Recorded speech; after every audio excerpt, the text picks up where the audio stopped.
আমরা দেখব ভৌত আলোক বিজ্ঞান অধ্যায়ের বহু নির্বাচনী কোশ্চেন। তো প্রথমে আমরা দেখি একটি তরঙ্গমুখী কণাগুলোর মধ্যে দশা পার্থক্য কত থাকে। এটি ঢাকা বোর্ড 2015 সালে আসছে। আমরা জানি তরঙ্গমুখের প্রত্যেকটি কণাগুলোর মধ্যে দশা পার্থক্য 0 থাকে।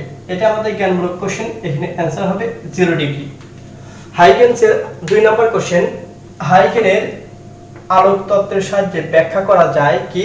ঢাকা বোর্ড 2016 এসেছে। এটি হাইগেনের আলোক তত্ত্বের সাহায্যে ব্যাখ্যা করা যায় আলোর সমবর্তন, আলোর প্রতিসরণ, যে অপশনগুলো দেওয়া ছিল এগুলো থাকবে। 3 নম্বর কোশ্চেন, আলোর ব্যতিচারের শর্ত কুমিল্লা বোর্ড 2016 এসেছে। আলোর ব্যতিচারের শর্ত আমরা জানি আলোক উৎস দুটি সুসংগত এবং আলোক উৎস দুটি ক্ষুদ্র ও সূক্ষ্ম হতে হবে। 4 নম্বর কোশ্চেন, একটি তরঙ্গের দুটি বিন্দুর মধ্যে দশা পার্থক্য π/2 হলে পথ পার্থক্য কত? এটা ঢাকা বোর্ড 2015 এবং চুয়েট অ্যাডমিশন টেস্টে 12 আসছে। তো আমরা জানি পথ পার্থক্য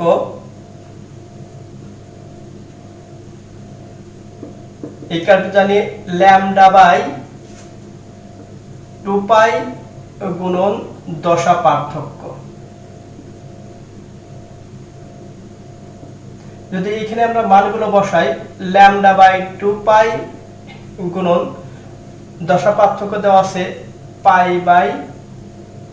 আছে আমাদের π/2, পাই কাটা যাবে, থাকবে আমাদের λ/4। উত্তর এইখানে হবে আমাদের λ/4। একটি তরঙ্গের দুটি বিন্দুর মধ্যে পথ পার্থক্য λ/8 হলে দশা পার্থক্য কত? প্রশ্নটি আমাদের ঢাকা বোর্ড 2016 এসেছে। তো আমরা জানি দশা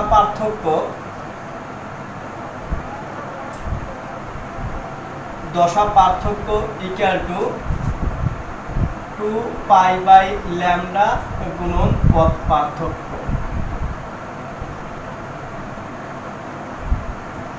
এইখানে যদি আমরা মানগুলো বসাই, আমাদের আসবে 2π/λ গুণন পথ পার্থক্য, আমাদের দেওয়া আছে λ/8।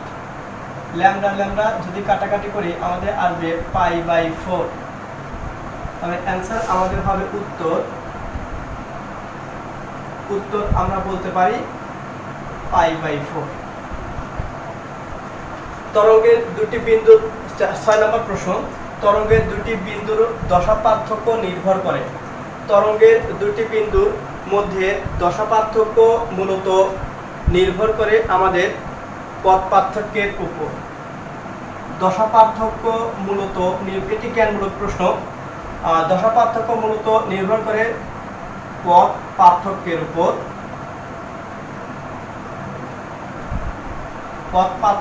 উপর। এবং তরঙ্গ দৈর্ঘ্যের উপর।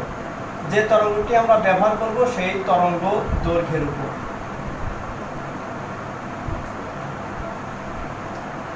7 নম্বর প্রশ্ন, তড়িৎ চৌম্বকীয় তরঙ্গের ধর্ম হলো, এটা আমাদের রাজশাহী বোর্ড 2016 এসেছে। আমাদের এটাও জ্ঞানমূলক প্রশ্ন, এটা আমাদের মুখস্থ থাকতে হবে। এই তড়িৎ চৌম্বকীয় তরঙ্গের প্রধান বৈশিষ্ট্য এটি অনুপ্রস্থ তরঙ্গ। এটা প্রথম বৈশিষ্ট্য অনুপ্রস্থ তরঙ্গ। এই তরঙ্গটি মূলত গঠিত হয় তড়িৎ ক্ষেত্র ও চৌম্বক ক্ষেত্রের সমন্বয়ে।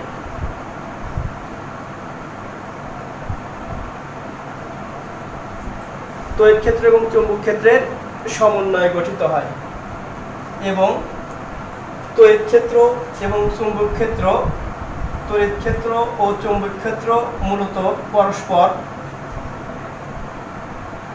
পরস্পর লম্ব থাকে, লম্ব হয়। এটি আমাদের তড়িৎ চৌম্বকীয় তরঙ্গের প্রধান বৈশিষ্ট্য। 8 নম্বর প্রশ্ন, একটি তরঙ্গের দুটি বিন্দুর মধ্যে পথ পার্থক্য যদি 5 λ/4 হয় তবে দশা পার্থক্য কত? এইরকম প্রশ্ন কিন্তু এই অধ্যায় থেকে খুব বেশি আসে। আমরা জানি দশা পার্থক্য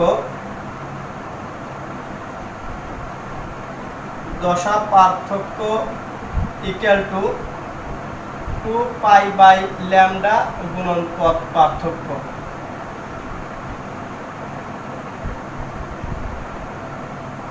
যদি এখানে আমরা মান বসাই 2π/λ গুণন পথ পার্থক্য আমাদের দেওয়া আছে 5 λ/4।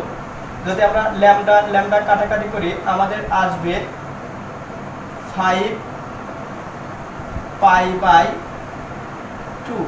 তার মানে এখানে আমাদের উত্তর দাঁড়াবে, এখানে আমাদের উত্তর হবে 5π/2। প্রশ্ন, ইয়ং এর দ্বিচির পরীক্ষায় পরপর দুটি উজ্জ্বল ডোরার মধ্যবর্তী দূরত্ব, এটি যশোর বোর্ড 2016-তে এসেছে। তো পরপর দুটি উজ্জ্বল ডোরার মধ্যবর্তী দূরত্ব, এটি আমাদের সরাসরি প্রশ্ন সূত্র, সেই সূত্র আমাদের মনে রাখতে হবে। পরপর দুটি উজ্জ্বল বা পরপর দুটি অন্ধকার ডোরার মধ্যবর্তী দূরত্ব আমরা জানি del x equal to lambda ডি/এ। অপবর্তন কত প্রকার? এটি যশোর বোর্ড 2019 এবং যশোর বোর্ড 2016-তে প্রশ্নটি এসেছে। এটার উত্তর হবে, আমরা জানি অপবর্তন 2 প্রকার। ইয়ং এর দ্বিচির 11 নম্বর প্রশ্ন, ইয়ং এর দ্বিচির পরীক্ষায় চির দুটি হতে আগত তরঙ্গ দুটি কেমন হতে হবে? এটি যশোর বোর্ড 2016-তে যে অপশনগুলো ছিল আমরা জানি এটা দুটি চির হতে আগত রশ্মিকে অবশ্যই সুসংগত হতে হবে, সুসংগত হতে হবে। 12 নম্বর প্রশ্ন, কোন তরঙ্গের তরঙ্গ দৈর্ঘ্য সবচেয়ে বেশি?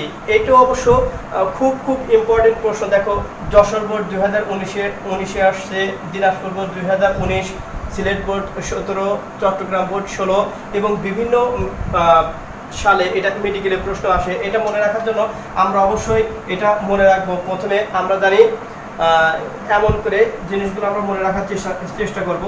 প্রথমে গামা রশ্মি, তারপর এক্স রশ্মি, তারপর অতি বেগুনি রশ্মি, তারপরে আছে আমাদের অবলোহিত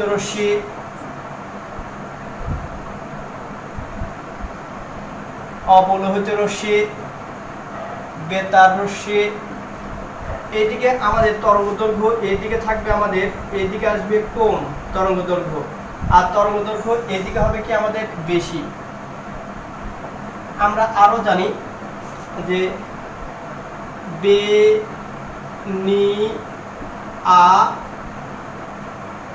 সহকলা, অর্থাৎ বেগুনি, নীল, আসমানি, সবুজ, হলুদ, কমলা এবং লাল।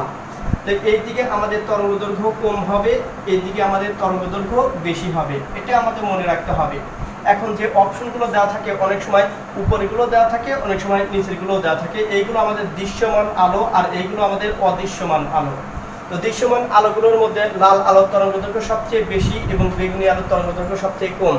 যার তরঙ্গ দৈর্ঘ্য বেশি তার কম্পাঙ্ক কিন্তু কম, এটা মনে রাখতে হবে। তো এখন অপশন যদি এইখান থেকে দেওয়া থাকে যে বেতার তরঙ্গের তরঙ্গ দৈর্ঘ্য সবচেয়ে বেশি, আর অপশন যদি এইগুলো দেওয়া থাকে যে লাল আলোর তরঙ্গ দৈর্ঘ্য বেশি, এটা আমাদের মনে রাখতে হবে যে কোনটার অপশনে দেওয়া আছে। তো 12 নম্বর প্রশ্নে আমাদের অপশনে দেওয়া ছিল বেতার তরঙ্গ, তাহলে আমরা উত্তর লিখব এটা বেতার তরঙ্গ।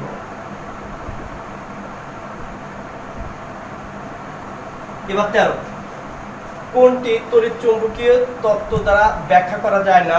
এটা চট্টগ্রাম বোর্ড 2016-তে এসেছে। তো এই প্রশ্নটি আমাদের ব্যাখ্যা করতে পারি না আমরা সাধারণত জানি আলোক তড়িৎ ক্রিয়া, যে অপশনগুলো আমাদের এইখানে দেওয়া ছিল সেই অপশনগুলোর মধ্যে আমরা জানি এটা আলোক তড়িৎ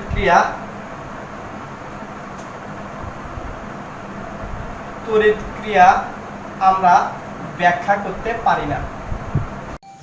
14 নম্বর, আমরা জানি ইয়ং এর জিচির পরীক্ষায় দুটি পাশাপাশি উজ্জ্বল ঝালর এর মধ্যে পথ পার্থক্য কত? আমরা জানি পথ পার্থক্য ইকুয়াল টু ল্যামডা বাই 2 পাই গুণন দশা পার্থক্য। যদি আমরা দশা পার্থক্য 0 বসাই তাহলে আমাদের পথ পার্থক্য হবে 0। আবার যদি পরপর উজ্জ্বল ডোরা যদি বসাতে চাই, আবার দশা পার্থক্য আমাকে নিতে হবে কি 2 পাই। যদি এইখানে আমরা 2 পাই বসাই, তখন 2 পাই কাটা যাবে, তখন পথ পার্থক্য হবে আমাদের ল্যামডা। এবং ল্যামডা আর এই 0-র মধ্যে যদি এখন আমরা বিয়োগ করি, এই দুটি কি ল্যামডা মাইনাস 0, তার মানে পরপর দুটি উজ্জ্বল, একটা উজ্জ্বল ডোরা পাবো আমরা 0-তে পথ পার্থক্য যখন 0, আর একটু উজ্জ্বল ডোরা পাবো যখন আমাদের পথ পার্থক্য ল্যামডা হবে। এখন বিয়োগ করলে এটার মান হবে ল্যামডা, অর্থাৎ পরপর দুটি উজ্জ্বল ঝালরের মধ্যে আমাদের পথ পার্থক্য ল্যামডা হবে। এবার 15 নাম্বার আছে কোন ক্লাসটি দ্বৈত প্রতিসারক ক্লাস? যে কোন ক্লাসটি দ্বৈত প্রতিসারক ক্লাস, এটা যদি হয়, এটা আমাদের জ্ঞানমূলক প্রশ্ন, এটা চট্টগ্রাম বোর্ড 2016-তে এসেছে। এটা আমাদের মুখস্থ থাকতে হবে, এটা হবে আমাদের কোয়ার্টার্স, মুখস্থ থাকতে হবে, জ্ঞানমূলক কোশ্চেন। এবার 16 নাম্বার, একটি তরঙ্গের চিত্র দেওয়া আছে। চিত্রের তরঙ্গটি এ হতে বি বিন্দুতে গেলে কণার দশার পরিবর্তন কত হবে? দশার পরিবর্তন যদি আমরা নির্ণয় করতে চাই, আমরা জানি যদি এ থেকে এই বিন্দুতে যদি আসে তাহলে আমাদের দশা পার্থক্য পথ পার্থক্য হবে আমাদের ল্যামডা, কিন্তু এখানে আমাদের দশার পরিবর্তন যাচ্ছে, তার মানে এ থেকে বি পর্যন্ত আমরা যদি আসি, এইখানে হবে আমাদের কত 2 পাই। যদি এ থেকে মধ্য বরাবর যদি আসে অর্ধ তরঙ্গ, এটা হবে শুধুমাত্র পাই। যদি আরো অর্ধেক আসি আমরা, তাহলে এটা হবে আমাদের পাই বাই 2, তার মানে এইখান থেকে এটা হবে আমার পাই, এইখান থেকে এটা হবে পাই বাই 2, এটা হবে পাই। আর বি বিন্দুতে যদি আসি, তো এইখানে আমাদের হবে কত 3 পাই বাই 2, এইখানে হবে আমাদের 2 পাই। এখন যদি এ থেকে বি বিন্দুতে আসি, তা আমাদের দশা পার্থক্য হবে 3 পাই বাই 2। ব্যতিচারের ক্ষেত্রে কোনটি? ব্যতিচারের ক্ষেত্রে আমাদের শর্ত কি? প্রশ্নটি সিলেট বোর্ড 2016-তে এসেছে। এটা অবশ্যই অন্ধকার, যে অপশনগুলো আমাদের দেওয়া ছিল সেই অপশনগুলোর মধ্যে থেকে যে অন্ধকার ডোরাগুলোর উজ্জ্বলতা সমান হয়। অপশনগুলোর মধ্যে ছিল যে অন্ধকার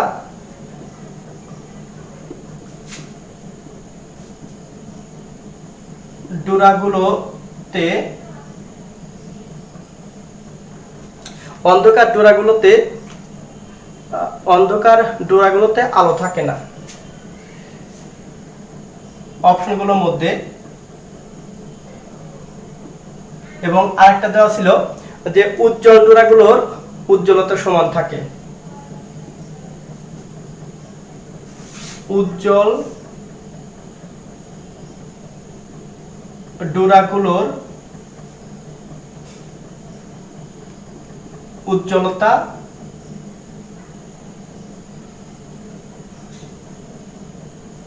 সমান হয়। এই দুটাই ছিল আমাদের অপশন। দশা পার্থক্য পথ পার্থক্যের কত গুণ? প্রশ্নটি বরিশাল বোর্ড 2016-তে এসেছে। আমরা জানি দশা পার্থক্য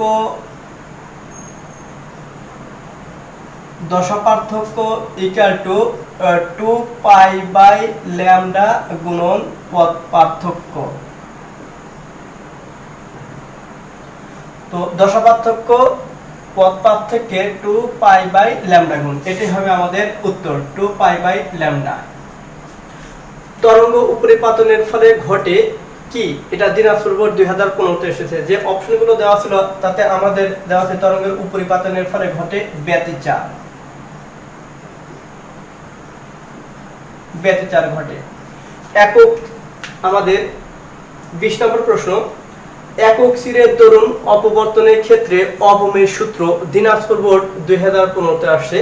অবমেয় সূত্র একক চিরের ক্ষেত্রে আমরা জানি a sin theta equal to n lambda.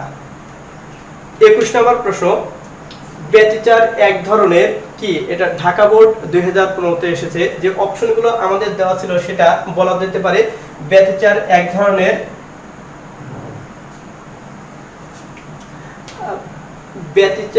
এক ধরনের উপরিপাতন। যে অপশনগুলো দেওয়া ছিল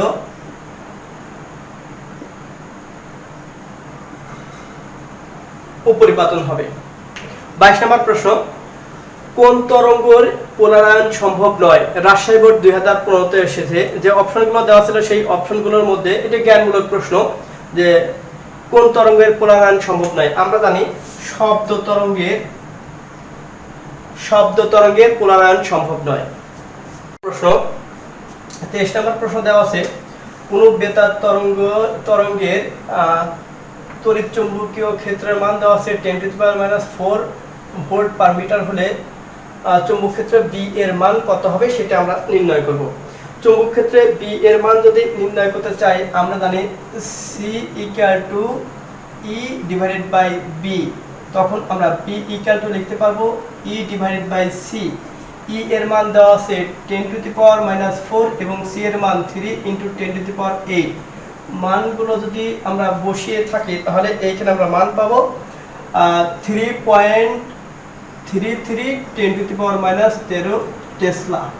এইখানে আমাদের অপশনটা আসবে, উত্তর আমরা বলতে পারবো 3.33 10⁻⁻13 টেসলা।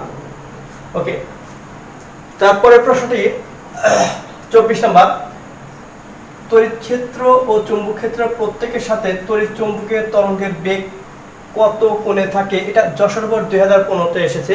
আমরা জানি তড়িৎ ক্ষেত্র এবং চুম্বক ক্ষেত্রের সাথে আমাদের তড়িৎ চুম্বকীয় তরঙ্গ সবসময় 90 ডিগ্রি কোণে থাকে বা লম্বভাবে থাকে। 25 নম্বর প্রশ্ন, আলোক তরঙ্গের তির্যক প্রকৃতি জানা গেছে আলোর যে ধর্মের জন্য, তাহলে এটা জ্ঞানমূলক প্রশ্ন, এটা সরাসরি মুখস্থ থাকতে হবে। দেখো এটা দিনাজপুর বোর্ড 2015 এবং মেডিকেল অ্যাডমিশন টেস্টে 2001 এবং 2002 শুনে আসছিল। এই প্রশ্নটি অবশ্যই হবে তির্যক প্রকৃতি জানা গেছে সমবর্তন থেকে, আলোর সমবর্তন ধর্ম থেকে। তারপর নিচের উদ্দীপকের আলোকে 26 ও 27 নং প্রশ্নের উত্তর দাও। এটি আমাদের চট্টগ্রাম বোর্ড 2015-তে এসেছে। এটা হবে এমন যে নিচের 10⁻³ সেন্টিমিটার প্রস্থের একটি চিরের ভিতর দিয়ে একটি চৌম্বকীয় তরঙ্গ প্রথম অপবর্তন বিন্দুর জন্য 30 ডিগ্রি অপবর্তন কোণ সৃষ্টি করে। চট্টগ্রাম বোর্ড 2015-তে এসেছে। প্রশ্নটি হলো তরঙ্গটি তরঙ্গ দৈর্ঘ্য নির্ণয় করো।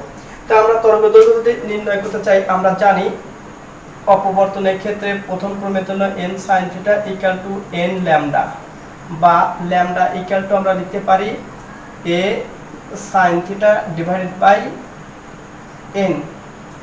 প্রথম অপবর্তনের জন্য প্রথম অপবর্তনের জন্য আমরা জানি n এর মান 1, এর মান দেওয়া আছে 10⁻³ এবং আমাদের থিটার মান দেওয়া আছে 30 ডিগ্রি। মানগুলো যদি বসাই আমাদের ল্যামডা এর মান আসবে 5 × 10⁻⁴ সেন্টিমিটার। অপশনে এটা ছিল, এটাই হবে আমাদের উত্তর। উত্তর হবে 5 × 10⁻⁴ সেন্টিমিটার। তরঙ্গটি এই উদ্দীপকের আলোকে আমরা বলতে পারি তরঙ্গটি কোন প্রকারের। তো তরঙ্গটি কোন প্রকারের যদি আমরা নির্ণয় করতে চাই অবশ্যই আমাদের একটা রেঞ্জ জানা থাকতে হবে। তো এই রেঞ্জটা আমাদের অবলোহিত রশ্মির মধ্যে পড়ে। এই বিভিন্ন রেঞ্জের অবলোহিত রশ্মির তরঙ্গ দৈর্ঘ্য, এক্স রে রশ্মির তরঙ্গ দৈর্ঘ্য, এই রেঞ্জটা আমাদের জানা থাকতে হবে। এটার যে তরঙ্গ দৈর্ঘ্যটা দেওয়া আছে এটা অবলোহিত তরঙ্গ দৈর্ঘ্য, তাহলে এটা হবে আমাদের অবলোহিত তরঙ্গ। যেহেতু অবলোহিত তরঙ্গের রেঞ্জের মধ্যে এই মানটা আছে, অবশ্যই এই রেঞ্জ আমাদের মুখস্থ থাকতে হবে, কারণ এই রেঞ্জ যদি মুখস্থ না থাকে আমরা অনেক সময় পারবো না। থেকে মেডিকেলের প্রশ্ন অনেক বেশি আসে, বিশেষ করে মেডিকেলে। সেজন্য মেডিকেলের জন্য আমাদের জ্ঞানমূলক কোশ্চেনগুলো বেশি ভালো করে মনে রাখতে হবে। তো প্রথমে দেখি 28 নাম্বার। 28 নম্বর প্রশ্ন, অবলোহিত রশ্মির ব্যবহার নয় কোনটি? তো এইখানে অনেকগুলো অপশন ছিল, সেই অপশনগুলো দেওয়া ছিল, সেই অপশনগুলোর মধ্যে থেকে এইখানে অবশ্য টিভি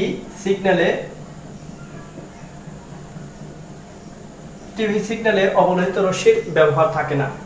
29 নাম্বার, মাইক্রোওয়েভ কোথায় ব্যবহৃত হয়? 29 নম্বর প্রশ্ন, মাইক্রোওয়েভ কোথায় ব্যবহৃত হয়? এটাও মেডিকেলের প্রশ্ন 2015 এবং 2016 তে এসেছে। যে অপশনগুলো দেওয়া ছিল সেই অপশনগুলোর মধ্যে থেকে রাডারে মাইক্রোওয়েভ ব্যবহৃত হয়। 30 নম্বর প্রশ্ন, আলোক তরঙ্গের বেলায় মিথ্যা কোনটি? এরা মেডিকেল আসছে 2011 এবং 2012 তে। যে অপশনগুলো দেওয়া ছিল সেই অপশনগুলোর মধ্যে আমাদের দেওয়া ছিল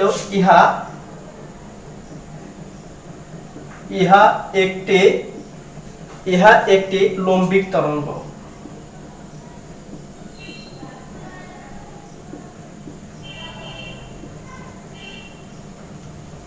31 নম্বর প্রশ্ন, প্রাথমিক বর্ণ নয় কোনটি? এটা মেডিকেলে 2017 এবং 18 অ্যাডমিশন টেস্টে এসেছে। তো প্রাথমিক বর্ণ আমরা তো জানি মৌলিক বর্ণ আরজিবি, রেড, গ্রিন, ব্লু।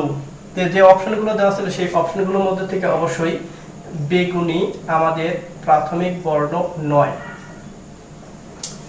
32 নম্বর প্রশ্ন, 32 ছিল শরীরের ব্যথা বেদনা উপশমে কোন রশ্মি ব্যবহৃত হয়? এটাও মেডিকেলে আমাদের 17-18 তে আসছে, এটা আমাদের মুখস্থ রাখতে হবে।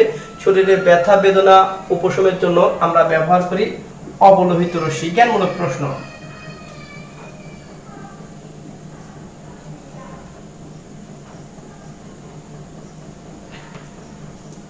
33 নম্বর, আলোর অপবর্তন কোন কারণে ঘটে? এটা মেডিকেলে 2008 এবং 2009 এসেছে।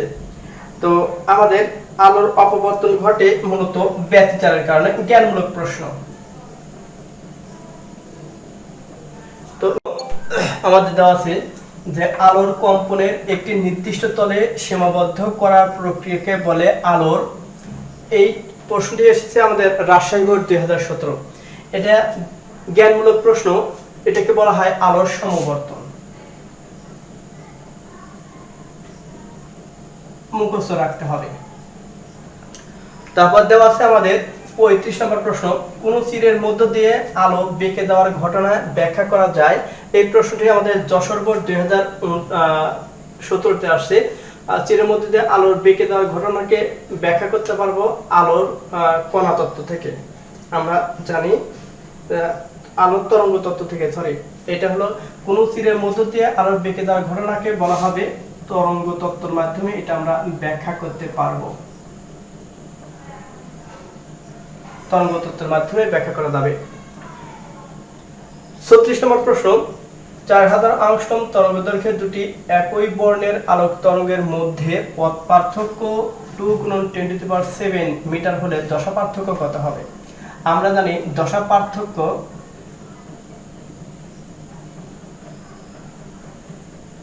পার্থক্য ইকুয়াল টু 2π/λ গুণন পথ পার্থক্য। যদি আমরা মানগুলো বসাই আসবে আমাদের 2π। এখানে ল্যামডার মান দেওয়া আছে আমাদের 4000 গুণন 10⁻10 গুণন পথ পার্থক্য এখানে আমাদের দেওয়া আছে 2 × 10⁻7।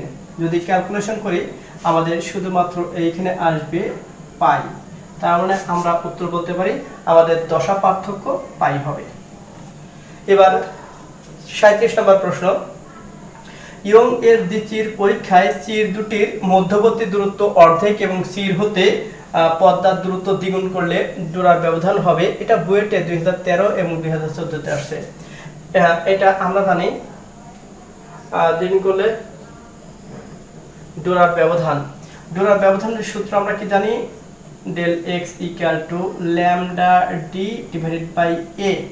এখন তরঙ্গ দৈর্ঘ্য যদি একই রেখে তরঙ্গ দৈর্ঘ্য যদি একই রেখে যদি টি কে দ্বিগুণ এবং এ কে যদি অর্ধেক করি তাহলে আমাদের আসবে কি, এটাকে যদি দ্বিগুণ করি এটাকে যদি অর্ধেক করি তাহলে অর্ধেক মানে 1/2 আসবে।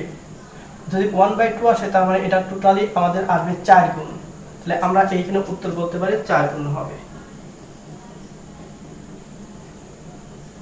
আর ডি এর মান যদি 2d করি এবং এর মান যদি করি a/2 তাহলে 2 উল্টে গিয়ে আমাদের 4 গুণ হবে। আশা করি সবাই বুঝতে পেরেছো। কোশ্চেন, কোন বৈশিষ্ট্য বলে দেয় যে আলো একটি অনুপ্রস্থ তরঙ্গ। এটা বুয়েটে 2012-13 এবং রাজশাহী বিশ্ববিদ্যালয়ের অ্যাডমিশন টেস্টে 2017-18 সনে এসেছিল। আলোর বৈশিষ্ট্য বলে দেবে একটি অনুপ্রস্থ তরঙ্গ, সেই বৈশিষ্ট্যটি হচ্ছে আলোর সমবর্তন। সমবর্তন বলে দেয় যে আলো একটি অনুপ্রস্থ তরঙ্গ। 39, কোন চিরের প্রস্থ 4 × 10⁻⁻4 সেন্টিমিটার দেওয়া আছে। 5896 অ্যাংস্ট্রম তরঙ্গদৈর্ঘ্য বিশিষ্ট আলো দিয়ে একে আলোকিত করলে কেন্দ্রচরণের উভয় পাশে প্রথম ক্রম অবয়বগুলোর মধ্যবর্তী কৌণিক দূরত্ব নির্ণয় করো। তো প্রথম ক্রম অবয়বগুলোর কৌণিক দূরত্ব আমরা ফর্মুলা জানি, কৌণিক দূরত্ব আমরা জানি থিটা = 2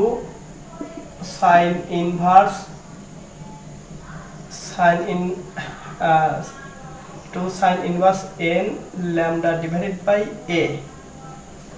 এইখানে প্রথম ক্রম বলতে বোঝাবে n এর মান 1, ল্যামডা এর মান আমাদের দেওয়া আছে 5896 × 10⁻⁻10 এবং a এর মান 4 × 10⁻⁻6 যদি বসাই তাহলে এইখানে আমাদের আসবে 16 দশমিক, অ্যানসারটা আমরা বলতে পারবো এখানে 16.95 ডিগ্রি। তার মানে এখানে আমার অ্যানসার 16.95 এখানে বলতে পারি। 40 নাম্বার, এখানে আসছে আমাদের ইয়ং এর দ্বিতীয় পরীক্ষায় আলোর কম্পাঙ্ক 6.2 × 10⁻14 হার্টজ, পার্শ্ববর্তী দুটি দূরার কেন্দ্রের মধ্যবর্তী দূরত্ব 0.72 মিলিমিটার। পর্দাটি যদি 1.6 মিটার দূরে থাকে তাহলে চির দুটির মধ্যবর্তী দূরত্ব কত হবে নির্ণয় করি। যদি চির দুটির মধ্যবর্তী দূরত্ব নির্ণয় করতে চাই এইখানে আমরা জানি c = f ল্যামডা, এইখান থেকে f = c/λ, এখান থেকে আমরা ল্যামডা = c/f, এইখান থেকে আমরা ল্যামডার মানটা বসাতে পারি। আবার আমরা জানি x = n λd/2a, বা আমরা এইখানে c এর মধ্যবর্তী দূরত্ব এইখানটা বলতে পারি λd/2x। এইখানে আমাদের ল্যামডার মান এই সমীকরণ থেকে বসাতে পারবো। d এর মান c এর মধ্যবর্তী দূরত্ব দেওয়া পর্দার দূরত্ব দেওয়া আছে 1.6, তারপরে আমাদের x এর মান দেওয়া আছে পরপর দুটি কেন্দ্রের ডোরার মধ্যবর্তী দূরত্ব দেওয়া আছে 0.72 মিটারে যদি প্রকাশ করি এর মান আমাদের এইখানে আসবে 5.376 × 10⁻⁻4 মিটার আসবে। এইখানে যদি আমরা সেটা বসাই আসবে আমাদের 5.376 × 10⁻⁻4 মিটার। 30 নম্বর প্রশ্ন আছে, ইয়ং এর দ্বিতীয় পরীক্ষা অনুসারে আলোক তরঙ্গ, এটা কুমিল্লা বোর্ড 2019 এর যে অপশনগুলো ছিল সেই অপশনগুলোর মধ্যে যে আলোক তরঙ্গ এটা হবে তরঙ্গধর্মী এবং ইয়ং এর দ্বিতীয় অনুসারে এটি একটি অনুপ্রস্থ তরঙ্গ। অপশনগুলোর মধ্যে এটাই থাকবে। 42 নম্বর প্রশ্ন আছে আমাদের এমন, ইয়ং এর দ্বিতীয় পরীক্ষায় একটি চির বাদ দিলে কোন আলোকীয় ঘটনা ঘটবে? চট্টগ্রাম বোর্ড 2019। যদি ইয়ং এর দ্বিতীয় পরীক্ষায় একটি চিরকে যদি বাদ দেয় সেখানে অপবর্তন ঘটবে। আমাদের একটু জ্ঞানমূলক কোশ্চেন, এটা আমাদের জানা থাকতে হবে। 43 নম্বর, গঠনমূলক ব্যতিচারের ক্ষেত্রে পরপর দুটি উজ্জ্বল ডোরার মধ্যে ব্যবধান হবে, এটা চট্টগ্রাম বোর্ড 2019 আসছে। আমরা জানি পরপর দুটি উজ্জ্বল ডোরার মধ্যে ব্যবধান হবে λd/a, ফর্মুলা আমাদের সরাসরি মুখস্থ রাখতে হবে। 44 নম্বর, দৃশ্যমান বর্ণালীর তরঙ্গ দৈর্ঘ্য সিলেট বোর্ড 2019-এ, এটাও আমাদের মুখস্থ থাকতে হবে। দৃশ্যমান আলোর তরঙ্গ দৈর্ঘ্য হবে 4000 অ্যাংস্ট্রম হতে 8000 অ্যাংস্ট্রম পর্যন্ত। অবশ্য কোনো কোনো বইতে এটা এমনও থাকতে পারে 3800 অ্যাংস্ট্রম থেকে হতে 7800 অ্যাংস্ট্রম পর্যন্ত, এমনও হতে পারে।